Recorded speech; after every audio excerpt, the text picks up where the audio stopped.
Hello and welcome to all beautiful souls out there. You're listening to the Restore My Soul podcast with Princess Millens, your favorite grief coach and emotional wellness specialist. In this space, we will help those who struggle with grief and loss and have real conversations about how to overcome it in every area of life. Through our personal stories, practical information, and wisdom from Princess and her special guests. We are here to educate, inspire, and empower you with the strategies you need in your emotional healing journey. We do not offer medical advice, but we believe that we can all learn to heal by creating a mindset to grow past our pain and push toward our purpose. Our goal is to remind you that grief is a journey and you do not have to walk it alone. No matter what the pain or loss is, you can be restored and live fully in your purpose. So let's push through the pain together as we share our stories of resilience, one episode at a time. Well, great day, everybody, and welcome to another episode of Restore My Soul podcast. I'm so blessed to be here today for another episode. You know that this is the place where we talk about grief, loss, burnout, stress, and those paths to resiliencies. We have real people with real conversations on there because I believe that we all can learn to heal by creating a mindset to grow past our pain. So we are here in another episode, and I'm so excited about our special guest today. My special guest today is Ginger Fitchett, and Ginger is a passionate problem solver and a voice for this generation. She is a personal development speaker. I call her an empowerment speaker, right? And a coach and a host, and she has her own podcast, and she is the host of the Get Up 10 podcast, available on all platforms. She is a nurse, an entrepreneur, an investor, and most importantly, she is a mother. All right. As a nurse, she cares for and desires to help everyone she comes in contact with. And I know that even not being on the nurse side, she has such a genuine and caring heart. And it's been a truly honor to know her. And I know that she values people, she values relationship, and she helps others to pursue their dreams and goals. And that's what it's all about. And I just want to welcome to the podcast today, Ginger Fitchett. Thank you so much for being here today. Thank you for having me. I'm so excited for our conversation.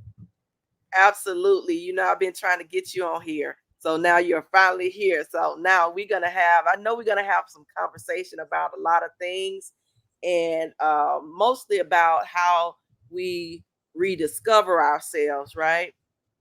And so my intro question to you, I just want you to get the audience a little bit familiar about who Ginger is and what kind of things in your life kind of led you up to the path that you have chosen to take today. That's a good question. Okay, so right now I'm living in the Tampa Bay area in Florida, and it's great. But I'm originally from New York, and I have to clarify and say not the city because people get real picky about that. I'm from Rockland County, which is just north of New York City. And I say growing up around New York City and kind of in New York City because I would go to church in Brooklyn. My dad's from Brooklyn, my mom's from the Bronx, and so I was in New York City often and just in that environment, I guess you could say.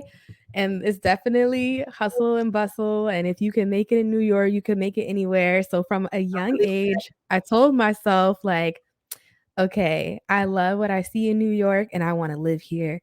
And if I want to live in New York, I need a lot of money. So we're going to Yeah. have to figure something out. But then I got a little older and I realized all that comes with living in New York. And I was like, oh, never mind. Never mind. We don't want this anymore. Because I grew up in the suburbs and I like to drive and have parking spots. And that is not Absolutely. New York City lifestyle. So, anyways, I end up going to school for nursing because I always loved science and math and people. And I felt like it was just a great way to use all of my gifts and, just what my heart is passionate about. So that's why I chose nursing. But Yeah. on top of nursing, I also played basketball in college. And That basketball has been that's like one of my loves, like loving basketball. I have my own version. And Okay. that has done so much for my mentality and who I am as a person. And so through basketball, I got introduced to motivational speaking. That's the first time I ever heard Eric Thomas, and it changed my life, and it made me Oh, wow. realize that I was meant for more than just I initially I just wanted to be a nurse, make a lot of money, buy nice things, go on trips. But listening Yeah. to ET, I realized that my life is so much bigger than that. There's so much more for me. And so that's what really made me excited about entrepreneurship. Actually, I didn't really, I kind of skipped some steps. I went through a breakup that made me question, Yeah. well, who am I? What do I want? Because I had always been so focused on being in a relationship and making that other person happy. I never really thought about Yeah. myself. So when I thought about myself and the women that I looked up to, I realized they were all entrepreneurs. And so I was like, entrepreneurship, it is. All And so I right. started a nursing career because I was almost finished with my degree. I think if I found out about entrepreneurship a little earlier, and I wouldn't have finished my degree, but Yeah. God is good and He knew that I needed that degree. So graduated with my nursing degree, went into the nursing world. That's a very interesting experience to say the least.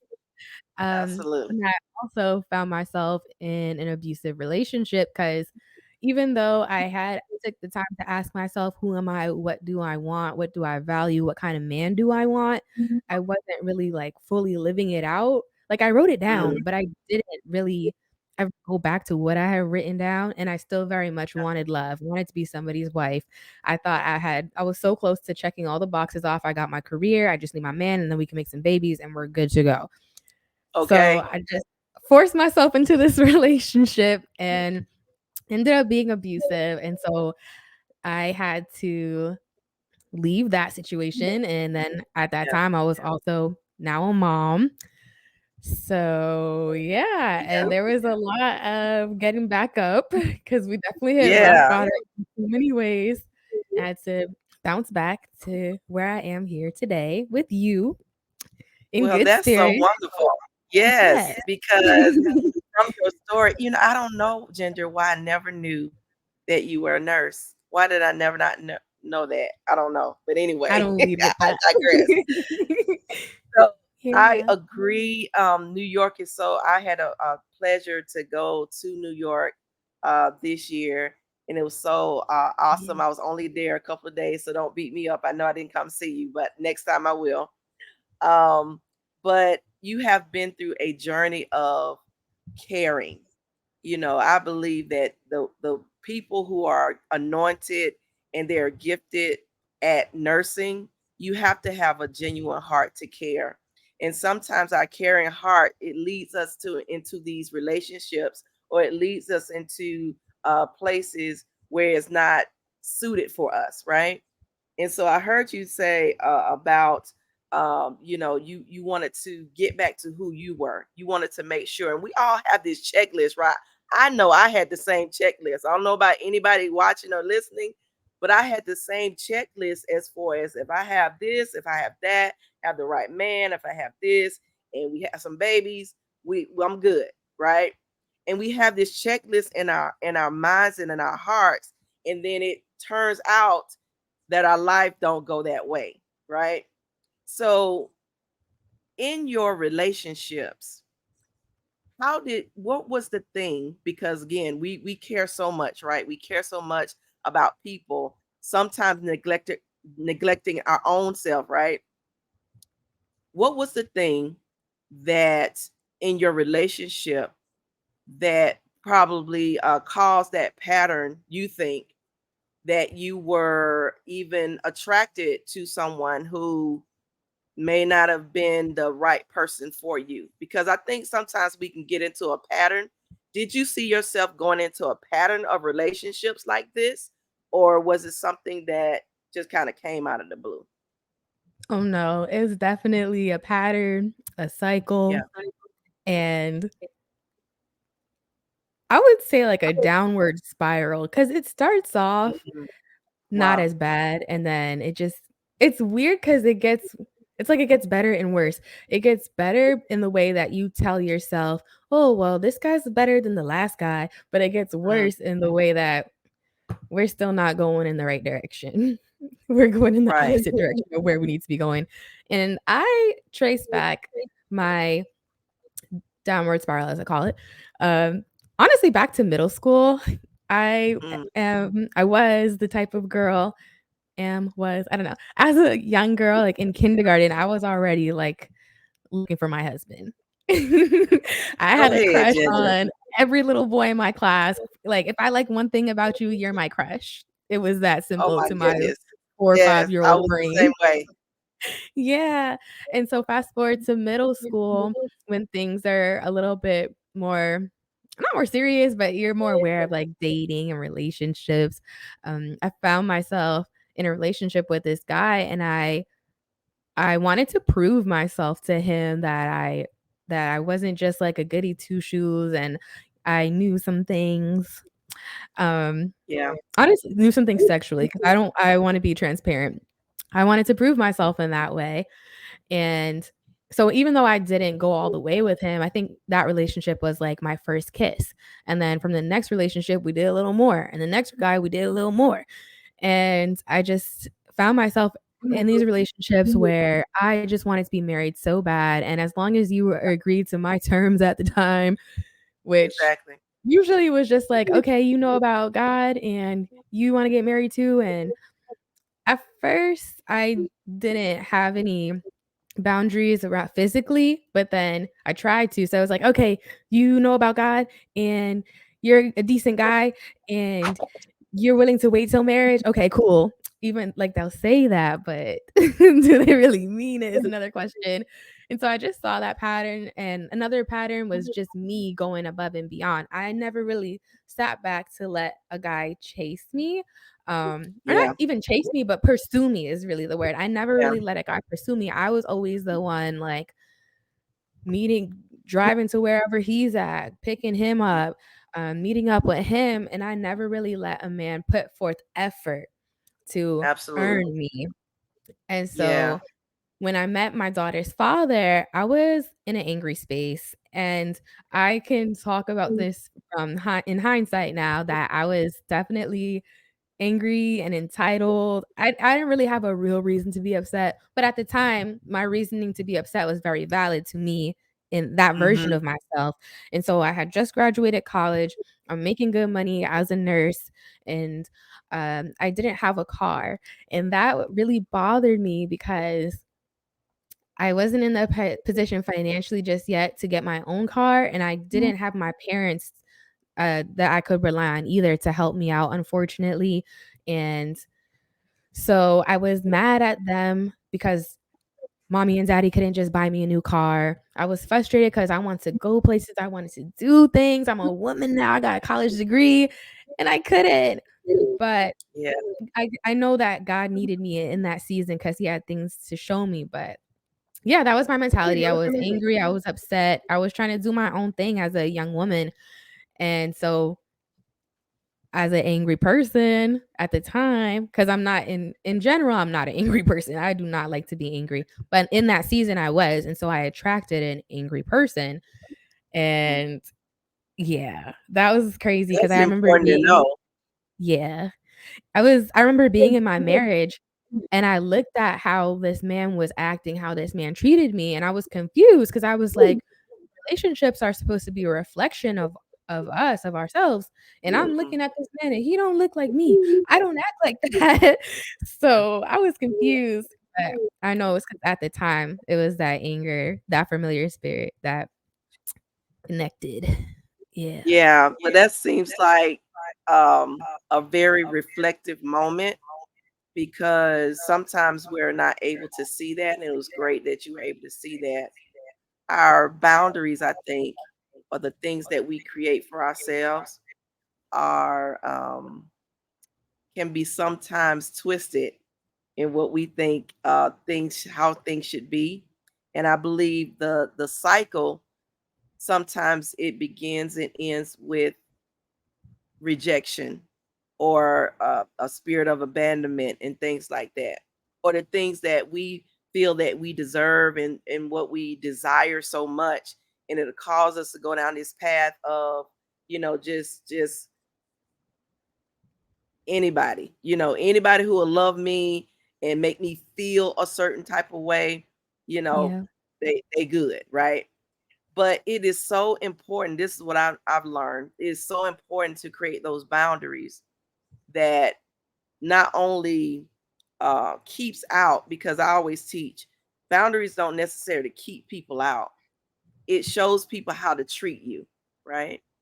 And Yes. so, can you talk a little bit about some boundaries that you had to set in your own life to make sure that you are protected from any of those things that would bring you back into the cycle that you were in the past? Yeah. So I just want to say, first of all, the way that I talk is very much like reflective Yeah. because in the moment I was not thinking like this. And in the moment when you're in it, it's hard to see so clearly. That's for sure. But as far as some of the boundaries that I've created, um, so like I said, I have written things down as far as my goals, my values, literally what I want in a man. I had been studying and listening to all these things that are related to godly relationships. But it's one thing to hear things and say things, it's another thing to actually do it. It's a lot Yeah. harder to actually do it. So that's one thing that I know I will do going forward is to honor the things that I have said are important to me. Another Mhm. thing is to take seriously the opinions or input. I'd rather say the input of people who truly love me. So my family and my close friends, they all told me like this is not a good relationship. He's not the one for you. Actually, in every relationship I've ever been in so far, they've said this is not the guy. This no, like please, what are you doing? And I Yeah. ignored everyone. I thought I was gonna prove them wrong. Yeah, we're not Yeah. doing that no more. When all my friends and Okay. family yeah, when they raise a red flag, when they have a question mark, I'm gonna take that a little bit more seriously. And also, I've just done a lot of growth, spiritually. And so if I don't have a sense of peace about a relationship, about a That's conversation, good. about moving forward, I'm not gonna ignore that. Because when I was in the relationship with my daughter's father, there was a lot of red flags and moments where God was trying to get my attention, but I was like, blinders on. I Mhm. want what I want. I don't care what God has to say, which is crazy because at the time I was still like praying and listening to sermons and I thought I was okay spiritually, but my heart was not in the right place. And Yeah. so that is another thing. I'm very prayerful now. Um, Yeah. and I gotta stand on what God shows me. I have to Mhm. honor those things. So those are 3 things that I could think of off the top of my head that I do now moving forward. Yeah, and that's a big thing to honor the things that are inside of you and to honor what God is showing you, right? And I know what it feels like as well because sometimes sometimes he talks to us and he tells us personally, right? And then those other people like our family, our friends, the ones who know and love and respect us, they'll come and say, just like you said, this is not the one for you. But we don't listen because it goes right on back to what we want and what we feel like we need in our relationship, but it keeps us in that cycle, you know. And I know that it is very, very important for us, even as mothers, right? For us as mothers to show our children that this is not the way. This is not the way, and I'm so honored to be able to. My children saw me in a transition. They saw me the transition. They've seen the transition in me from the one who used to be so. I was in an angry space. I was in that place where I wasn't uh, being spiritually fed and things like that to the person that I am now. And so I know they will probably testify like, yeah, mom, you got it right now. You got it right. But I want you to give some kind of wisdom about what it means for us or what it means for you as a mom to make sure that you set the correct um, space for your child? What does it what is it for you as a mom that you can, teach your child, show her that it's more to life, it's more to just what you see, right? How important is that to you? It's so important. Um, I think I've always seen those posts that say, like, "Becoming a mom saved my life," or "My children saved my life," and I really resonate with those posts. I know if you don't have any kids or whatever, you could look at that Yeah. and be like, "What do you mean?" But no, like, having my daughter really saved my life because, uh, I refuse to normalize abuse for her, first of all. Like, I realized that the household that I brought her into as a baby was not healthy, and I refused for her to think that the way her father was treating me and even the way that I was acting, cuz I wasn't always perfect, and I was very emotional, and Yeah. it would make me afraid that I was gonna hurt her in the cloudiness of my emotions on top of the abusive things that were happening. So that was the first step where I said, "My daughter, this will not be normalized for my daughter," because I was not raised like that, and she will not be either. And then after I realized the pain of divorce and the aftermath of domestic violence and how heavy that is, because a lot of the responsibility falls on the victim.